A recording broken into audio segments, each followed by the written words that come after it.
প্রিয় দর্শক শ্রোতা, আপনাদেরকে স্বাগত জানাচ্ছি চ্যানেল এস এর নিয়মিত স্বাস্থ্য বিষয়ক আয়োজন স্বাস্থ্য কথায়। সাথে আছি আমি প্রিয়াঙ্কা চক্রবর্তী। প্রিয় দর্শক শ্রোতা, আমাদের নারী পুরুষ কিংবা শিশু হোক আর প্রাপ্ত বয়স্কই হোক না কেন, তাদের যে রোগটি প্রায়শই দেখা যাচ্ছে এবং হচ্ছে সেটি হচ্ছে মূত্রনালীর সংক্রমণ বা কিডনির সংক্রমণ। ঠিক এই সংক্রমণ কেন হচ্ছে এবং কি করলে এই সংক্রমণ থেকে আমরা সুস্থ হতে পারি, ঠিক সে বিষয় নিয়ে আলোচনা করব। এবং আমাদের আজকের এই আলোচনায় আমাদের সাথে আছেন বিশেষজ্ঞ চিকিৎসক ডাক্তার সালাউদ্দিন ফিরোজ, সহকারী অধ্যাপক নেফ্রোলজি বিভাগ, national institute of burn and plastic surgery, Dhaka. Doctor Firoz, আপনাকে স্বাগত আমাদের আজকের আয়োজনে। ধন্যবাদ, স্বাগত আপনাকে এবং আপনাদের দর্শকদেরকে। তো ঠিক যে বিষয়টি নিয়ে আলোচনা করব যে আমাদের এখন সচরাচর আমরা শুনতে পাই যে অনেকেরই এখন মূত্রনালীর সংক্রমণও হচ্ছে, কিডনি সংক্রমণটাও হচ্ছে।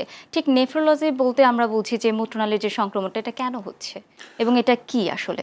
ধন্যবাদ। আসলে আপনি যেটা ঠিকই বলেছেন, কিডনিতে যেই ইনফেকশনের মধ্যে আমরা খুব কমন একটি কারণ হচ্ছে ইউরিন ইনফেকশন বা প্রস্রাব ইনফেকশন, আপনি যেটা বললেন।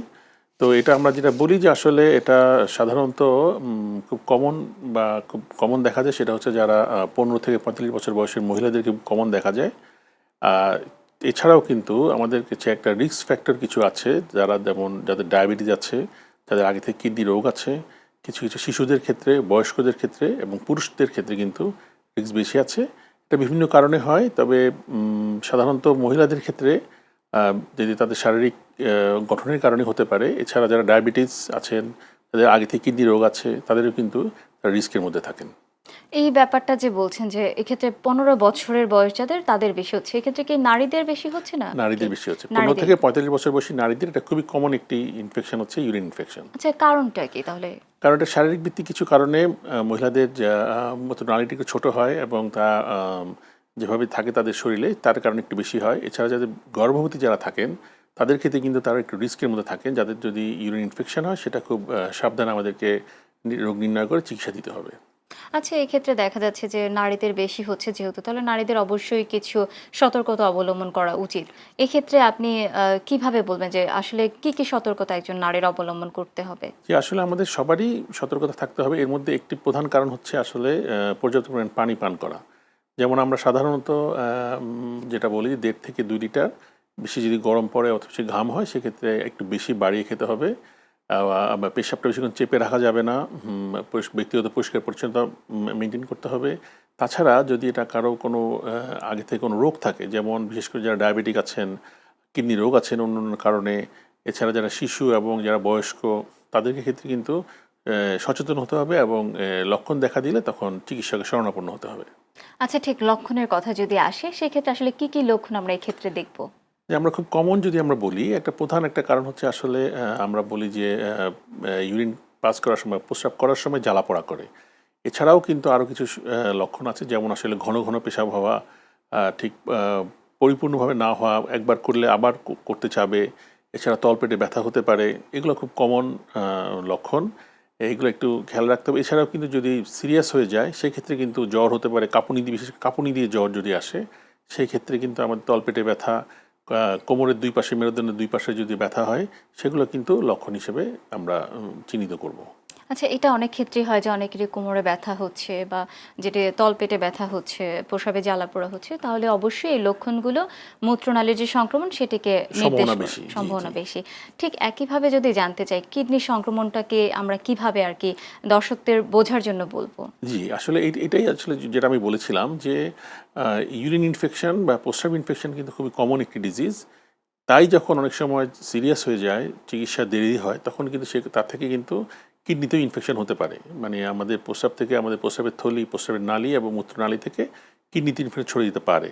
সেটা কিন্তু সিরিয়াস মেডিকেল কন্ডিশন বলি আমরা। সেক্ষেত্রে যেটা হয় যে খুব প্রচণ্ড জ্বর আসবে, পেশেন্টের বমি হবে, তলপেটে ব্যথা এবং কোমরের দুই পাশে কিডনি যেখানে থাকে যে কোনো একদিকে খুব ব্যথা হবে এবং ওভারঅল পেশেন্টের শরীরটা খুব খারাপ লাগবে। তো এই ধরনের লক্ষণগুলো যখন থাকবে, তখন কিন্তু আমাদেরকে অবশ্যই চিকিৎসকের শরণাপন্ন হয়ে পরবর্তী চিকিৎসা নিতে হবে। আচ্ছা, ইউটিআই যেটা ইউরিনারি ট্র্যাক্ট ইনফেকশন, এটার সাথে আমি কিডনি সংক্রমণটাকে কিভাবে আলাদা করবো আর কি? সাধারণত ইউরিন ইনফেকশনে ওভারঅল জেনারেল আমরা যদি বলি যে তাটা খুব বেশি জ্বর অথবা খুব শরীরটা খুব খারাপ হয় না।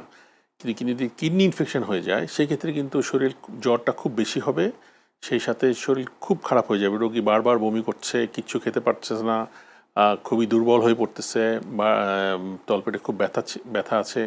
এবং যখন পেশেন্ট অনেক সময় দেখা যায় যে ইনফেকশন বেশি হয়ে গেলে অনেক সময় রোগী অজ্ঞান হয়ে যেতে পারে।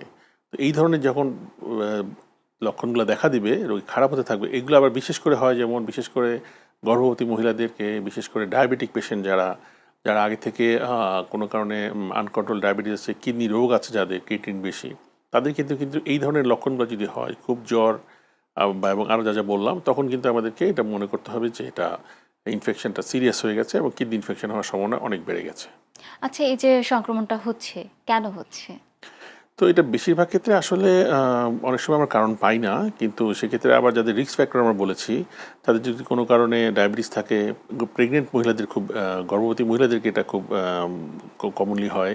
সেই সাথে যদি কারণ স্টোন থাকে, আমাদের কিডনি যদি কোনো কারণে স্টোন থাকে, তাদের কিন্তু ইনফেকশন হওয়ার চান্সটা বেশি।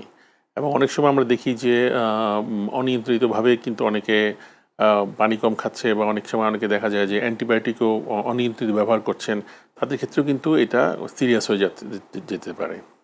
আচ্ছা, এই ক্ষেত্রে তো অনেকে অ্যান্টিবায়োটিক খাচ্ছে, অনেকে পেইন কিলার খাচ্ছে, এনএসআইডি নিচ্ছে যেটি আর কি।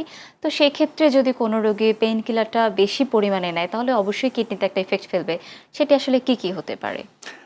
যেটা আমি বলতে চাচ্ছিলাম যে আসলে ইউরিন ইনফেকশন হলে বেশিরভাগ ক্ষেত্রেই আমি যেটা বলেছি যে অল্প বয়সে 15 থেকে 35 বছরের মহিলাদের খুব কমনলি হয়। বেশিরভাগ ক্ষেত্রে আমরা তখন যেহেতু ব্যাকটেরিয়াজনিত একটি ইনফেকশন সন্দেহ করি হয় এটা, সে কারণে আমরা নর্মাল অ্যান্টিবায়োটিক দিয়ে আমরা চিকিৎসাটা করে ফেলি। কিন্তু সমস্যা হয় যখন যদি কারো বারবার ইনফেকশন হয়, তার যদি ডায়াবেটিস থাকে, তার কিডনি রোগ থাকে, তার আগে থেকে কিডনিতে পাথর বা অন্য কোনো কিডনিতে রোগ থাকে, তখন দেখা যায় যে কিন্তু আমাদেরকে খুব ইম্পর্টেন্টলি খালি লক্ষণ বিচার করে আমরা চিকিৎসা করব না, আমরা তাকে টেস্ট করতে হবে। সেটা আমরা খুব সিম্পল ইউরিন আরএমই বলি, আমরা টেস্ট করতে পারি। সেই সাথে খুব ইম্পর্টেন্ট যাদেরকে বললাম গর্ভবতী, ডায়াবেটিস, কিডনি রোগ, তাদের কিন্তু কালচার টেস্ট বলে একটি টেস্ট আছে, সেটা করতে দিতে হবে। এবং কালচারটা ইম্পর্টেন্ট এই কারণে যে ঠিক কোন অ্যান্টিবায়োটিকটা আমাদের কাজ করছে সেটা দেখে আমরা চিকিৎসা দিব। তা না হলে যেটা হবে যে আসলে যেহেতু আপনি জানেন যে আমাদের অ্যান্টিবায়োটিক রেজিস্ট্যান্স খুব কমন একটি সমস্যা বিশ্বজুড়েই, এবং বাংলাদেশে অবশ্যই আরও বেশি এটা। তো সেই ক্ষেত্রে কিন্তু আমাদের রোগীদের চিকিৎসাটা পর্যাপ্ত না হলেই কিন্তু সেটা আপনি যেটা একটু আগে বলেছেন খুব ইম্পর্টেন্টের কথা, যে কিডনি ইনফেকশানে কিন্তু ইউরিন ইনফেকশন থেকে কিন্তু কিডনি ইনফেকশনে চলে যায়, অ্যান্ড সেটা কিন্তু খুবই একটি সিরিয়াস ইস্যু হয়ে যায় সিরিয়াস তখন। ইস্যু হয়ে যেতে সো পারে। এই ক্ষেত্রে আমাদের কালচার টেস্টটা আমাদেরকে করতে হবে 1 নাম্বার। এবং সেই সাথে মানে এখানে মূল বিষয় কিন্তু আপনি যেটা বুঝবেন যে আসলে আমাদেরকে এই ধরনের জিনিসগুলো প্রথমে যখন যদি রিস্ক ফ্যাক্টর যাতে থাকবে, তাদেরকে অবশ্যই চিকিৎসকের পরামর্শ নিয়ে পর্যাপ্ত টেস্ট করে আসলে আমাদের ফার্দার চিকিৎসার দিকে যেতে হবে। এই মেসেজটা খুব গুরুত্বপূর্ণ। কারণ অনেক সময় আমাদের যেটা বললাম কালচারের একটা ইস্যু হচ্ছে, যেমন বাংলাদেশে সব জায়গায় হয় না, এবং এটি একটু খরচও বেশি লাগে করতে। তো অনেক সময় দেখা যায় যে আমরা চিকিৎসকরা হোক বা রোগীরা দেখা যাচ্ছে যে আচ্ছা প্রথমে একটু খেয়ে দেখি কি হয়। তাতে যেটা হয় যে তাতে কিন্তু আপনি কালচার করে পরে যখন দেখি আমরা সব রেজিস্ট্যান্ট আসে, বা অনেক সময় গ্রোথ আসে না আমরা বলি। সো কোন অ্যান্টিবায়োটিক দিব, তখন আমাদের জন্য চিকিৎসক হিসেবে আমাদের একটু কষ্ট হয়ে যায়। আপনি যেটা আর বুঝবেন যে আসলে যেটা হয়েছে, যেমন তাতে যেটা হয় যে আসলে কিডনির পয়েন্ট ইনফেকশন যদি বেশি হয়ে যায়, তখন কিন্তু কিডনি ফেইলও করতে পারে। তো সেইগুলোকে প্রিভেন্ট করার জন্য বা যেটা প্রতিরোধ করার জন্য কিন্তু আসলে প্রপার চিকিৎসাটা খুব ইম্পর্টেন্ট। আচ্ছা, মূত্রনালীর ইনফেকশন বা যদি এই যে আমরা বলছি সংক্রমণ, এটা কিডনিতে ছড়িয়ে যাচ্ছে। যদি কিডনিতে সংক্রমণের পরও যদি রোগী কোনো রকম সতর্কতা না নেয় বা চিকিৎসা পদ্ধতি না নেয়, তাহলে এই সংক্রমণটা কি আরও বেশি পরিমাণে ছড়িয়ে যেতে পারে কিনা? অবশ্যই, অবশ্যই ছড়িয়ে যেতে পারে। ইভেন এমনও হয়েছে আমাদের কিন্তু অনেক রোগী পাই, বিশেষ করে যে ডায়াবেটিক, বয়স্ক পুরুষ অথবা বাচ্চাদেরকে ইনফেকশন প্রপারলি ট্রিটমেন্ট করে নাই, কিডনি ফেল হয়ে ডায়ালাইসিস পর্যন্ত দিতে হতে পারে। আপনি জানেন যে কিডনি ফেলের একটা চিকিৎসা হচ্ছে ডায়ালাইসিস। তো সেগুলোতে কিন্তু আসলে তখন রোগীর কষ্টও বাড়ে, চিকিৎসক হিসেবে আমাদের জন্য কষ্টটা বেড়ে যায়, খরচ বেড়ে যায়, এবং এসব ক্ষেত্রে আউটকামও কিন্তু আবার রোগী সুস্থ হওয়ার সম্ভাবনাটা কিন্তু তখন কমে যায়। তো এইখানে আমি বলবো যে অবশ্যই কিডনি ইনফেকশনকে ছোট করে দেখার বা হালকা করে দেখার কোনো সুযোগ নেই আসলে। সেক্ষেত্রে অবশ্যই তাকে সতর্কতা অবলম্বন করতে হবে এবং অবশ্যই চিকিৎসকের শরণাপন্ন হতে জি, হবে। জি, জি। ঠিক, আমি আপনার কাছ থেকে জানতে চাইবো যে পানি খাওয়ার একটা ব্যাপার কিন্তু কিডনির সাথে খুবই সম্পৃক্ত। জি, যে আমরা পানি খেতে হবে কেন? কিডনিকে সুস্থ রাখতে হবে। এই পানি খাওয়ার তো একটা পরিমাণ থাকে। তো আমি জি। আপনার কাছ থেকে জানতে চাইবো একজন সুস্থ মানুষের জন্য ঠিক দিনে কতটুকু পানি পান করা উচিত? ধন্যবাদ। খুবই ইম্পোর্টেন্ট একটা প্রশ্ন বলেছেন। আসলে এখানে একটা জিনিস বুঝতে হবে যে সুস্থ মানুষ, স্বাভাবিক মানুষের জন্য সাধারণত আমরা বলি যে 1.5 থেকে 2 লিটার 2.5 লিটার পর্যন্ত পানি দৈনিক এটা খাওয়াটা উচিত হবে। এবং কিন্তু এখানে একটা জিনিস বুঝতে হবে, এটা কিন্তু যদি আমাদের আবহাওয়া কিন্তু সারা বছর একই রকম থাকে না, আবার সবার কাজ একই রকম না। অনেকে আছেন যে সারাদিন এসি অফিসে কাজ করেন, বাসায় এসি, গাড়িতে এসি, তাদের জন্য কিন্তু যাদের লস কম হচ্ছে তাদের জন্য এটা ঠিক আছে। কিন্তু যদি কেউ মাঠে কাজ করেন অথবা যে প্লেয়ার অথবা গরমে খুব খেলছেন, তাদের ক্ষেত্রে কিন্তু আসলে একটু বেশি খেতে হবে। সেটা কিন্তু তাকে চাহিদা অনুযায়ী, বিকজ তৃষ্ণা যদি লাগে, তার পিপাসা মেটানো যায়, আমরা অনেক সময় আমরা 3.5 লিটার 4 লিটারও খেতে বলি। আবার একটা কথা প্রচলিত আছে, যারা কিডনি রোগীদের যখন কিডনির ফাংশনটা একটু হ্যাম্পার্ড হয়, ক্রিয়েটিন বেড়ে যায়, সেক্ষেত্রে কিন্তু আমরা আবার বলি যে পানিটা একটু কম খেতে। কারণ কিডনির অনেকগুলো কাজের মধ্যে একটা কাজ হচ্ছে শরীরটাকে থেকে পানিটা সেটা বর্জ্য পদার্থের মধ্যে পেশাবের মধ্যে বের করে দেয়। তখন কিন্তু আবার তাদেরকে এটা রোগীর অবস্থা বুঝে আমরা কম পানি খেতে বলি। তাহলে হচ্ছে 1.5 থেকে 2 লিটার সাধারণ একজন মানুষের জন্য যথেষ্ট। কিন্তু যদি রোগ ভেদে রোগী হয় তাহলে সেক্ষেত্রে আমরা অবশ্যই পরিমাণটা কম বেশি করে দেব, সেটা অবশ্যই চিকিৎসকের পরামর্শ অনুযায়ী। ধন্যবাদ স্যার। আমরা আমাদের আলোচনায় পুনরায় ফিরবো, নিচ্ছি ছোট্ট একটি বিজ্ঞাপন বিরতি। প্রিয় দর্শক শ্রোতা, নিচ্ছি ছোট্ট একটি বিজ্ঞাপন বিরতি, কোথাও যাবেন না, আমাদের সাথেই থাকুন। প্রিয় দর্শক শ্রোতা, আপনাদেরকে আরও একবার স্বাগত জানাচ্ছি চ্যানেল এস এর নিয়মিত স্বাস্থ্য বিষয়ক আয়োজন স্বাস্থ্য কথায়, যেখানে ছিলাম যে আলোচনায় পানি খাওয়ার একটা বিষয় আছে, যে একজন সুস্থ মানুষ কতটুকু পানি পান করবে এবং অসুস্থ একজন মানুষ কতটুকু পানি পান করবে। ঠিক সেই জায়গাটাতেই যদি আমি আসি, একজন কিডনি ডায়ালিসিসের পেশেন্টের কিন্তু পানি খাওয়ার অনেক রেস্ট্রিকশন থাকে। তো সেই ক্ষেত্রে আমি আমার যারা কিডনি রোগী আছেন বা যারা ডায়ালিসিসের পেশেন্ট আছেন, তাদের জন্য যদি পানির একটি কোয়ান্টিটি আপনি একটু বলে দেন। ধন্যবাদ। আপনি যেটা বলেছেন সঠিকভাবে বলেছেন। আমি আগেই বলেছিলাম যে আমাদের কিডনির অন্যতম কাজ হচ্ছে পানিটাকে পেশাবের মধ্যে বের করে দেওয়া। যেহেতু ডায়ালিসিস পেশেন্টদের এই কাজটা করার সুযোগ হয় না, সেক্ষেত্রে তাদেরকে কিন্তু ডায়ালিসিস সময় পানিটা বের করতে হয়। সাধারণত ডায়ালিসিস যারা দিচ্ছেন তাদেরকে আমরা বলি যে 750 ml থেকে 1 লিটারের মধ্যে শুধু পানি না, সব ধরনের তরল খাবার। কারণ এটা কিন্তু এখানে মেইন ইস্যুটা কিন্তু তরল খাবার। কারণ অনেকে আছেন যে হয়তো এর সাথে একটু দুধও খেতে পারেন, একটু স্যুপ খেতে পারেন, অন্য তরল খাবার খেলেন। এটা কিন্তু সব তরল খাবার মিলিয়ে ডায়ালিসিস পেশেন্ট যারা নিচ্ছেন তাদেরকে সাধারণত আমরা 750 ml থেকে 1 লিটারের মধ্যে রাখতে বলি, ডিপেন্ডিং অন তার ওভারঅল কন্ডিশন। কারণ যদি তার হার্টের সমস্যা থাকে, ডায়ালিসিস পাওয়া পেশেন্টের কিডনি রোগের সাথে, সেক্ষেত্রে অথবা সাধারণত আমরা এর বেশি বলি না, 750 থেকে 1 লিটার ml থেকে 1 লিটার।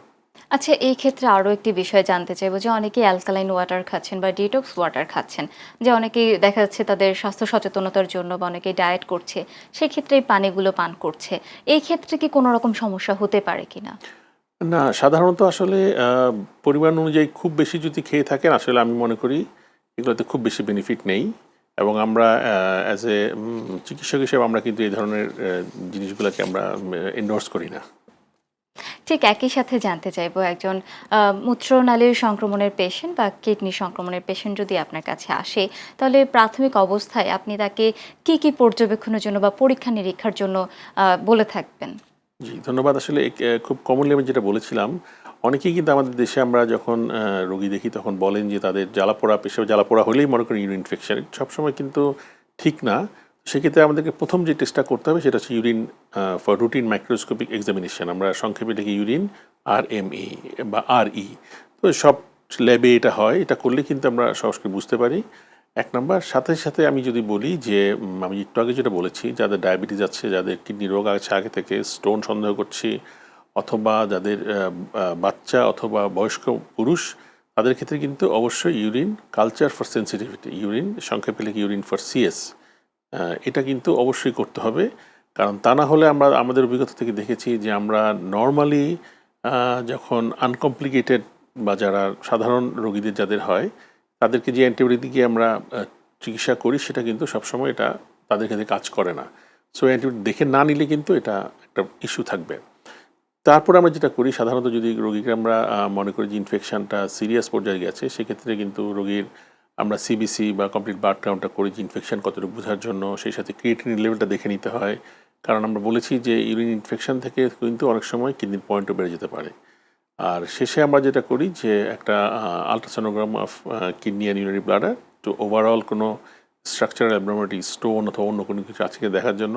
তবে কিছু কিছু ক্ষেত্রে যাদের আমরা বলেছেন যে যদি ইনফেকশনটা কিডনিতেও গেছে মনে করি আমরা, সেক্ষেত্রে ইভেন আমরা কিন্তু CT scan of kidney and urinary bladder করতে হতে পারে।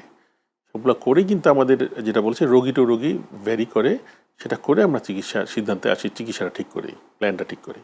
আচ্ছা, অনেকেই তো সংক্রমিত হচ্ছেন। এই সংক্রমণ থেকে যদি আমরা রক্ষা পেতে চাই, সংক্রমিত হতে না চাই, তাহলে কি, কি প্রতিরোধ গড়ে তুলতে হবে বা আমাদের কি, কি অবস্থাগুলো পদক্ষেপগুলো নিতে হবে? যে আমি মনে করি যে পর্যাপ্ত পানি পান করাটা একটা প্রথম একটা মানে প্রতিরোধ করতে পারেন, এক নাম্বার। দ্বিতীয়ত আমি মনে করি যে বেশিক্ষণ পেশাব চেপে না ধরে রাখাটা, ব্যক্তিগত পরিষ্কার পরিচ্ছন্নতা, সেই সাথে আপনার পর্যাপ্ত পানি খেয়ে পরিষ্কার পরিচ্ছন্ন থাকতে হবে, এবং লক্ষণ দেখা দিলে আসলে চিকিৎসকের পরামর্শ নিয়ে টেস্ট করে শিওর হয়ে চিকিৎসাটা করতে হবে। আচ্ছা, এই যে অনেকেই দেখা যাচ্ছে যে বাইরে জার্নি করছে বা অনেক দূরে যে কোথাও জার্নি করতে গেলে সেক্ষেত্রে অনেকক্ষণ ধরে তার ইউরিনটা পাস করতে পারছে না। এই সমস্যাটা কিন্তু প্রায় হয়ে থাকে, বিশেষ করে ফিমেল যে কথাটা আপনি বলছিলেন। ঠিক এই ক্ষেত্রে অবশ্যই তাদেরকে সুবিধা মতো ইউরিন পাসটা করতে হবে, বিকজ এটি খুবই গুরুত্বপূর্ণ একজন ফিমেল বা মেল যাদের জন্য বলি না কেন। ঠিক একই জায়গায় আসবো যে আমাদের খাদ্যাভ্যাসের একটি বিষয় কিন্তু এখানে অনেক গুরুত্বপূর্ণ বলবো আমি এই ক্ষেত্রে। কারণ আমরা প্রচুর পরিমাণে যদি লবণ খাবারের সাথে খেয়ে থাকি বা আমরা যদি প্রচুর অয়েলি খাবার খাই, সেই ক্ষেত্রে কি এটাতে প্রভাব পড়বে কিনা? না, আসলে ওভারঅল আমি যদি বলি কিডনির স্বাস্থ্য ভালো রাখার জন্য আমাদের WHO বা ওয়ার্ল্ড হেলথ অর্গানাইজেশন এবং কিডনি চিকিৎসকদের যে আন্তর্জাতিক সংগঠন আছে, সব জায়গা থেকে যেটা আমরা বলে যে আমাদের বিশেষ করে বাংলাদেশে আমরা কিন্তু লবণটাকে বেশি খাই। হ্যাঁ, আমাদের খাদ্যাভ্যাসের মধ্যে মানে তরকারিতে যে লবণ আছে তাছাড়াও আমরা ওটা আলগা লবণ বলি, একটা আলগা লবণ সেটাকে নিয়ে নিয়ে খেয়ে একটা থাকি। অভ্যাস থাকে।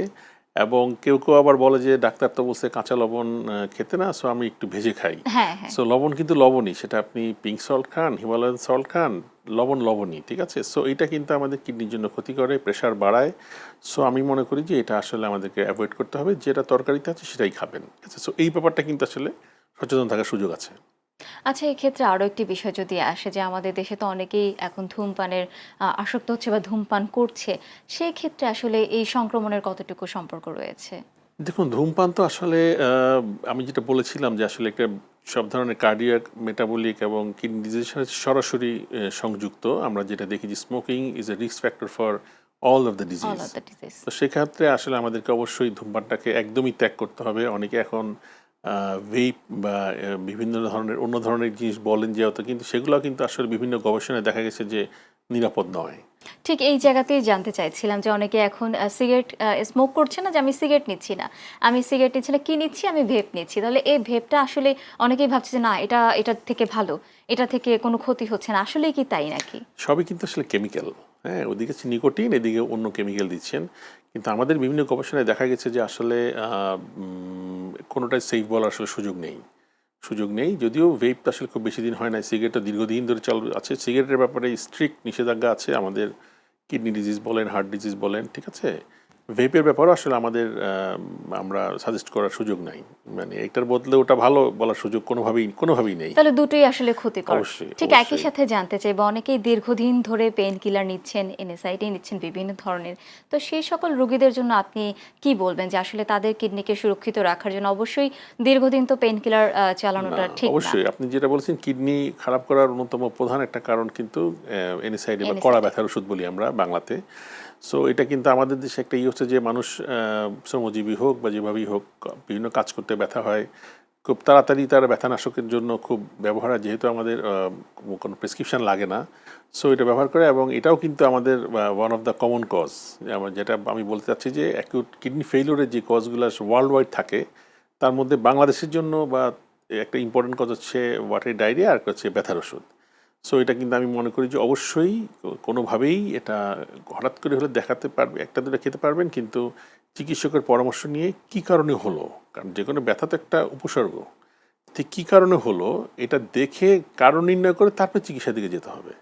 এবং ব্যথানাশক কিন্তু করা আমরা যেটা ইউজ করে দোকানে, এই দোকান থেকে কিনে ইউজ করে মানুষ, সেটা ছাড়াও কিন্তু আরও বড় ব্যথার ওষুধ আছে, ঠিক আছে। কিডনি সেফ ব্যথার ওষুধ কিন্তু আছে, ঠিক আছে। তো ঠিক তারই যদি দুই একটা নাম আমরা আসলে শুনতে চাই। যেমন প্যারাসিটামল ওয়ার্ল্ড ওয়াইড খুবই ভালো একটি ওষুধ, প্যারাসিটামল আছে। তারপর আমি ট্রামাডল আছে, একদমই কিডনি সেফ। হ্যাঁ, এছাড়া এখন নতুন নতুন কিছু মলিকুল আছে। বাট আমরা যেটা কড়া ব্যথার ওষুধ যেটা আমাদের খুব ওয়াইডলি অ্যাভেলেবল, সেগুলো আমি মনে করি যে খুব ইমিডিয়েট প্রয়োজন হলে হয়তো 1-2 ডোজ দিতে পারবেন, যদি তার আগে থেকে কখনো কোনো অসুবিধা না থাকে। কিডনি রোগীরা তো অবশ্যই নিতে পারবেন না, কিন্তু বয়স্ক রোগী বিশেষ করে যারা ডায়াবেটিক আছেন, বাচ্চা এবং বয়স্ক যারা ডায়াবেটিক আছেন, কিডনি রোগ আছে, তাদের জন্য কোনো অবস্থাতেই আমরা যেটা কড়া ব্যথার ওষুধ দোকান থেকে কিনে এনএসআইডি নেওয়ার সুযোগ নেই। তখন ডাক্তারকে দেখাতে হবে, দেখে তারপরে আসলে নির্ণয় করতে হবে কী কারণে হলো, নির্ণয় করে সেই অনুযায়ী চিকিৎসা যেতে হবে। এই কথাটা খুব গুরুত্বপূর্ণ। আচ্ছা, এই ঠিক একইভাবে একটু জানতে চাইবো যে যারা কিডনি রোগী আছেন, অনেকেই তো অনেক সময় দেখা যাচ্ছে কোনো একটি কারণে প্রচুর ব্যথা হচ্ছে, তো সেই ক্ষেত্রে কি সেফলি সে প্যারাসিটামল নিতে পারবে জি, কিনা? প্যারাসিটামলটা একদম সেফ ট্রামাডল হচ্ছে। জি, দুটোই নিতে পারবে, নিতে সে পারবে। ডোজ নিতে হবে তাকে জি, যেভাবে জি, করে জি, তার জি, জন্য। জি, জি, জি, জি। জি। আচ্ছা, ঠিক একইভাবে আপনার কাছে জানতে চাইবো যে একজন সাধারণ মানুষ কিভাবে তার এই মূত্রনালী সংক্রমণ বা কিডনি সংক্রমণ থেকে নিজেকে সেফ রাখতে পারেন, এবং এই জন্য আপনি কি কি উপদেশ দিবেন আমাদের সাধারণ মানুষের জন্য? আমি আসলে যেটা বলতে চাই সেটা হচ্ছে পর্যাপ্ত পানি পান করবেন, ব্যক্তিগত পরিষ্কার পরিচ্ছন্নতা মেনে চলবেন, নিয়ম মতো পেশাব বা টয়লেট ব্যবহার করবেন, এবং সেই সাথে বিনা কারণে কোনো ওষুধ বা চিকিৎসকের পরামর্শ ছাড়া কোনো ওষুধ বা অন্য কিছু ব্যবহার করবেন না। ধন্যবাদ ডক্টর ফিরোজ আপনাকে আমাদের আজকের এই আয়োজনে উপস্থিত হওয়ার জন্য। ধন্যবাদ, আপনাকে অসংখ্য ধন্যবাদ। প্রিয় দর্শক শ্রোতা, আমাদের আজকের আলোচনার মাধ্যমে আপনারা বুঝতে পেরেছেন যে কোমরে ব্যথা হোক বা পিঠে ব্যথা হোক, প্রসাবে জ্বালাপোড়া, যে লক্ষণই আপনি দেখতে পান না কেন অবশ্যই একজন চিকিৎসকের শরণাপন্ন হবেন, কারণ এই লক্ষণগুলো হতে পারে আপনার মূত্রনালী সংক্রমণ বা কিডনি সংক্রমণের কোনো না কোনো লক্ষণ। ঠিক এই সতর্কতা অবলম্বন করে আপনারা নিজেদের সেই সতর্কতা অবলম্বন করবেন যাতে করে আপনারা সুস্থ থাকেন, এবং এই সতর্কতা অবলম্বনের মাধ্যমে আপনারা আপনাদের জীবনকে দিতে পারেন সুস্থতা। আমাদের পরবর্তী পর্বে আমরা আলোচনায় ফিরবো ঠিক গুরুত্বপূর্ণ কোনো বিষয় নিয়ে।